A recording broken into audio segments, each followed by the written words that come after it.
You must lead your kids with responsibility and accountability. And how do you best do that? Number one, you set the standard. Number two, you create tradition. And number three, you role model work ethic.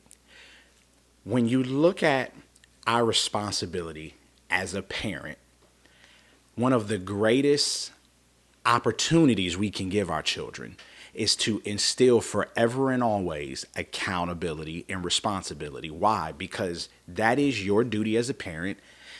Because at the end of the day, it is critical for our children to do what the good book says, which is to show themselves friendly. What that means is I have got to be accountable and responsible for me to understand what? That the world does not owe me anything. I owe the world everything. And that accountability and responsibility mindset as a parent helps them to understand that what God has given you is his gift to you. And what your child does it back towards God is their gift to him. Same thing with our individual lives. So let's talk about an effort to help our children to be accountable and responsible, which is what we are to be for ourselves. We are to role model that for our children, not because we're perfect, right? But we teach through our successes and failures. That's called wisdom and great parenting. Is that here is the standard we live by. To teach a child to be accountable and responsible, they need a standard to live up to. The standard is God first, family second, career third. That standard is we work 6 days a week. That standard is we do business with honesty and integrity. We do what should always and forever be in everything is we're going to show ourselves to be friendly. We understand that people work with people they know, like, and trust. These standards, which begin with number one, pursuit of faith, creates the standard of who must I become in order to live out the purpose and destiny that God has for me. What standards do I have to follow in order to be the most effective spouse or the most effective parent? Starts with the standard and expectation that we set. Now, how do we best earn that? Is by properly loving our children, as I discussed in a prior episode, which is what? Kids spell love very different than you and I. They spell it Time. How much time do you spend with me tells a child on whether or not you love me.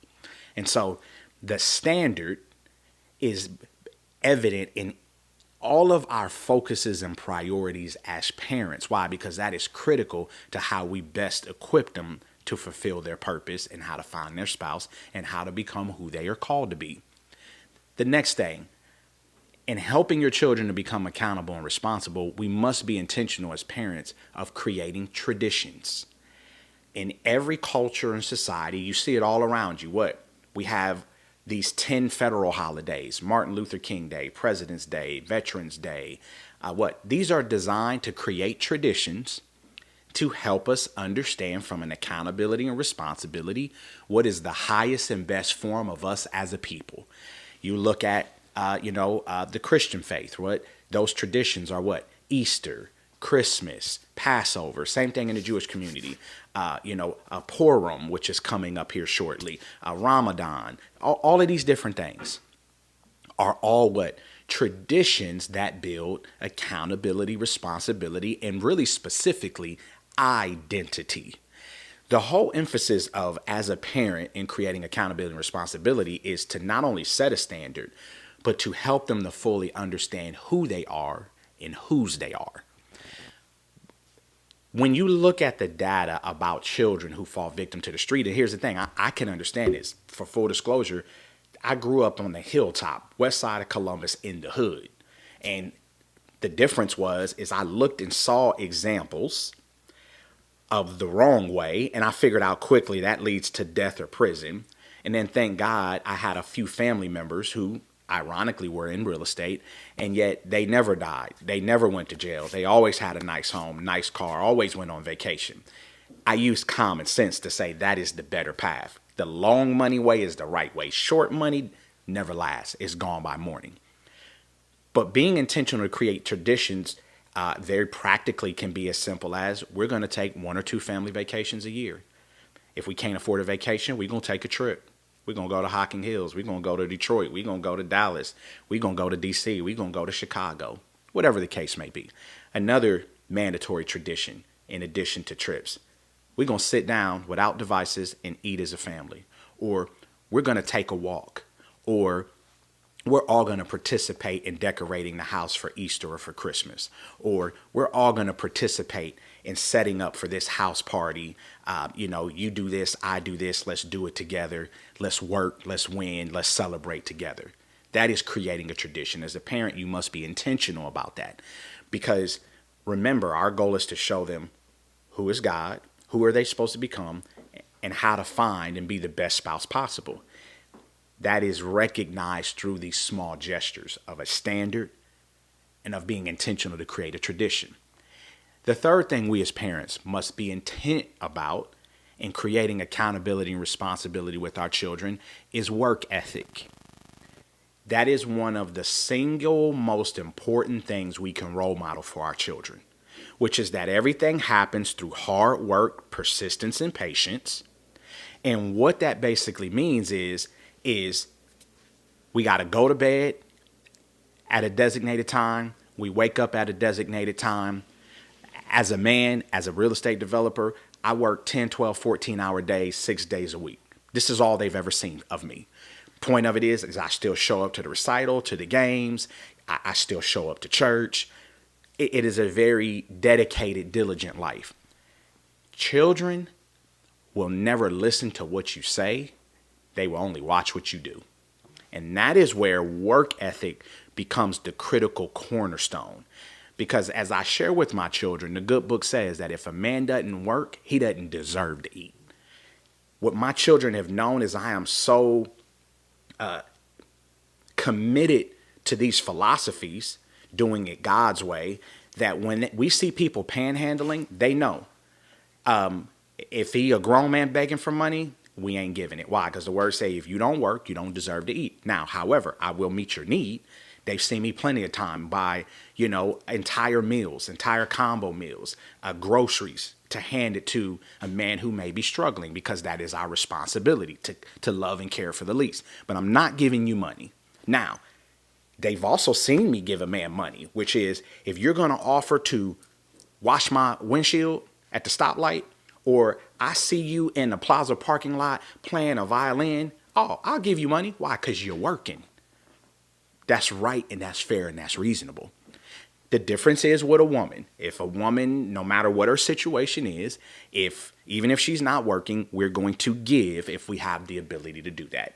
And we've done that in good measure, whether it was full meals, groceries, tents, mattresses, water, meeting whatever the needs are as directed, meeting those needs. So that work ethic that we role model and demonstrate is the cornerstone, and it is the foundation of how we thrive and succeed as individuals and as a unit. But if we as parents are not intentional of setting the standard, creating traditions, and role modeling work ethic, then we are truly doing ourselves a disservice. Why? Because our children are the future. Our children are our future. The good book says it's simple. A good man leaves an inheritance for his children's children. Now, I want to say this. Does that relate to money? Yes. However, that was not the real intent, as I understand it, on what the word is saying. A good man leaving an inheritance means character, honor, integrity, work ethic, faith, diligence, delayed gratification, persistence. That is what the word is talking about, in addition to just money. Because ultimately, we are first generation, of which the second, third, and fourth generation are supposed to stack and build upon. And yet, that never comes by accident. It comes by design. 48 Laws of Power teaches us a principle that's very critical, which is plan until the end. I have my life planned all the way until the end, 120 years old. Now, The good book says we can live 120 years. Whether I live 120 years, it's going to be dependent on mostly my decision and his will. But the whole point of it is I've planned my life until the age of 120. And part of that, it is giving them so much love and making my presence the present, and understanding they spell love Time, is they understand certain details about what even my own expectations are, which is I've given you a good name, now make it better. You are a trust fund baby, but these are the principles around what we're doing. We are a family called the real estate. You pick a lane and a role, but it better be real estate. They understand that I've given you a great life. Now return the same thing to me. My children know flat out, don't ever put me in a nursing home. Don't ever do it. Why? Because I wouldn't do that to you. So the fact of it is you were an inconvenience and a burden to me a lot. I say that respectfully because we all parents know what that means. I don't really mean that. They've been nothing but a blessing, but being a parent is not always easy. So we're not going to cap like that is the case. However, we know that it's the greatest love we'll experience in our lifetime, and every parent knows what I'm referring to, right? Is you experience a measure of love that you will never experience with anything other than God. And a parent knows what I'm referring to. And so the point of it is the accountability and responsibility isn't only designed to help them be the best and to require my best, but it's also because I'm going to demand the best in the very end as well, which is that good life I always gave you. I need that back. And so don't ever put me in a nursing home. Now, my plan is, right, I'm in my own crib, and if my wife ain't able to assist me, then I guess we're gonna have to afford us, a nurse aide to insure us, because I'm gonna be comfortable and I'm gonna be in luxury. And if that ain't a possibility, as I explain to my children, then guess what? I guess for 2 or 3 months at a time, I'm gonna live with every one of you. On a rotational basis to make this easy. Why? Because this is the seed that I've sown. This is what I expect in return, right? So again, I'm a communicator. So the point of it is courageous conversations. We're going to say what need to be said, because disappointment happens when false expectations go unknown. So they know where I stand. And if they forgot, they got this video. But for whatever that case is, all is well. Point of it is this. If you want to maximize and thrive in real estate, success, business, whatever the case, partner with me as the founder of Developer Nation, where we will equip you and educate you to do small and large scale real estate deals, where we will not only equip you, but will also connect you with one of our capital partners, assuming the project is feasible and reasonable and viable, in order to get that project funded so that you too can build wealth for your children's children. The overall goal with our community is to practice group economics, understanding that we accomplish more together than we will ever as individuals. As always, I'm Shaun J. Ford, real estate developer and author. And as always, all things work together for the good of those that love God and are called according to his purpose. I will see you in the next episode.